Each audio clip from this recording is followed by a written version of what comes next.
So when we're thinking about Sauvignon Blanc, we often just think New Zealand, Sancerre, Bordeaux. Sometimes people think about California, but really the thing we need to be thinking about is Chile because these wines are insanely good. I think Sauvignon Blanc is a better grape than Chardonnay in Chile. Many different styles, but where they grow it is right on the cold coast because the Humboldt Current is coming up from Antarctica. It's cooling down the Pacific Ocean, and a lot of those breezes are channeling into the coastal vineyards, which is where they're growing Chardonnay and Sauvignon Blanc and Pinot Noir as well. This area is so interesting where the Tabali Vetas Sauvignon Blanc is grown. It's the Limari Valley up at 30 degrees south latitude. This is the outer reaches of where grapes should grow, can grow, will grow. This is right near the Atacama Desert. So this is not an area where you're immediately thinking, oh yeah, great wine is going to grow there.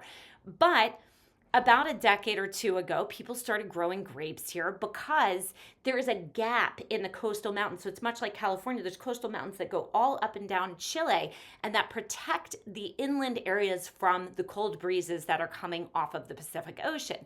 Here, you have constant breezes coming in off of the Pacific, those Humboldt Current breezes, this cooler climate. So you have fog for most of the morning, then you have cooler breezes in the afternoon. The grapes are staying cool. This climate and limestone soils, because this is old seafloor, lead to aromatic and very acidic whites. So the Tabali Vineyard is a family-owned winery. There's a guy named Guillermo Luksic, and he had family ties to this area as a child.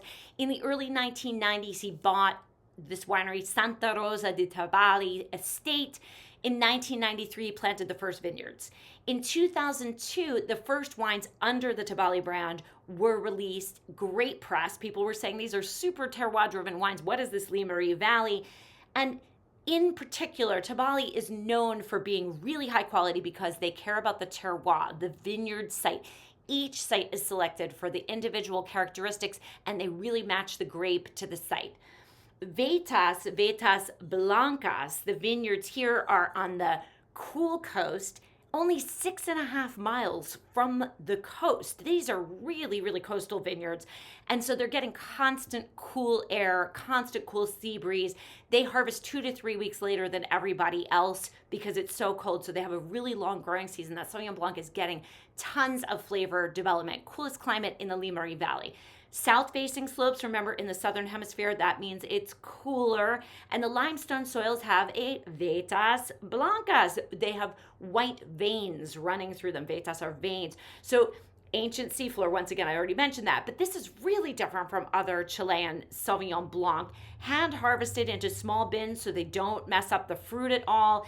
Fermentation in stainless steel, 100% of the wine aged in stainless so that it is really bright and snappy.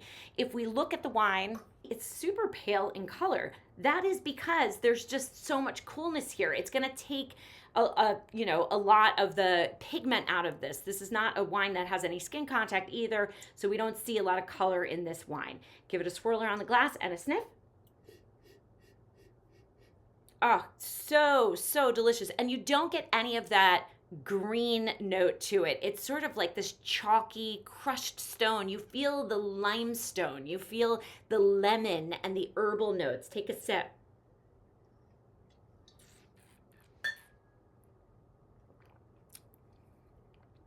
Again, so minerally, acidic. It recalls Sancerre Puy Fumé, Manitou Salon, much more than it does any New World Sauvignon Blanc. This is a very sophisticated Sauvignon Blanc. Excellent acidity, soft round mouthfeel, some floral aromatics, that crushed stone and minerality coming through. A fantastic wine. You can drink it in winter. I would stock up on this one. It will go very, very quickly, especially among Sauvignon Blanc lovers. And if you like Sancerre, you're going to see echoes of that in this wine, and it will really surprise you. So this is one of the wines I said maybe there's a twist on. This is it. Fantastic wine. I hope you really love this one.